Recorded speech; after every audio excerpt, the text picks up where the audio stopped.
Coach, if we look back at last night, do you maybe consider your team a little unlucky based on how the game-winning goal went in and the way that your team played? Yeah, sometimes you don't like to say that because, the old saying is you make your own luck and things of that nature. But, when I looked at last night's game on the bus and this morning, we probably deserved a little bit of better fate, at least a point, and call that goal a little bit unlucky, based on how Sogi was playing. That is a tough one. Maybe was a little bit unlucky, but I thought we played well enough to win the game in regulation, let alone get it to overtime. So that's a little bit of frustration on our part. It's been obviously a tough week with us playing pretty well in all three games. There's certainly some areas of the game that you'd love to see clean up, but every coach, whether they're winning or losing, can say that about their team. And for us last night to show the resilience to battle back and have that great start and get the lead, and there's just some things that like our penalty kill. We got to find a way to kill penalties. That's certainly been a huge impact in the game this week as the special teams overall. So, and our special teams was so good, earlier on in the year. Now, that certainly is also a product of our roster construction at this point, and something that we're going to continue to work on to try and help us win some games here. We talked last night about Ridley Gregg and his performance with a couple of goals. Who else stood out to you last night? I thought Sokolov was excellent last night. I thought Ridley Gregg and Sokolov were certainly our best forwards. There really wasn't anybody up front that could say that we're below average, but in terms of the guys that were impacting the game in a very positive way and playing to their identity, I'd have to say Ridley Gregg and Igor Sokolov were definitely the best two. And we have some also guys that are on PTOs that are giving us everything they can and maybe can't give us much more. I thought the Betts kid was solid. His speed was noticeable, and I think he ended up with 5 grade A's himself, and unfortunately he's not been able to score. Lucas Savage continues to work hard, and certainly from a coaching perspective, you appreciate what he brings to the table in terms of his ability to find the puck and get to the blue paint and get opportunities to score. So those are feel-good stories, but at the end of the day, you certainly want to get the victories. On the back end, I thought there was a little bit more struggles on the back end last night than we would like, but overall, I would say Sokolov and Reinhardt or Ridley Gregg certainly stand out.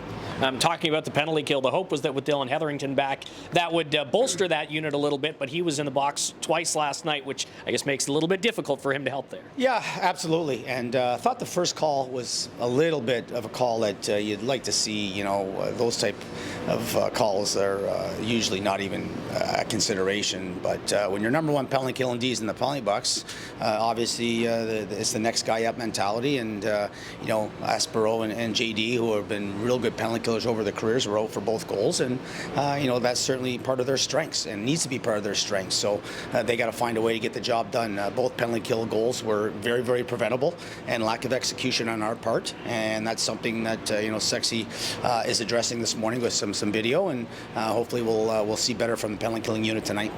A few more minutes here with head coach Troy Mann ahead of this matchup with the Comets in Utica. We talked a little bit about Jace Howerluck last night and his injury. Brendan Saulnier also not going to be in the lineup tonight. Is there an update on Howie, and what's the word on Saulnier? Yeah, I think with Howie, much like we talked about last night, he's been battling a little bit of a growing situation here for the last few days, and felt that he could play. We went out, we had a full morning skate yesterday after the day off the day before, and he told Belf and I that he could play, but his time on ice was around 6 minutes, so he didn't last very long, and according to Belf's probably going to be out a couple of weeks. And Saulnier, he got hit in the jaw area right by their bench there early third period, and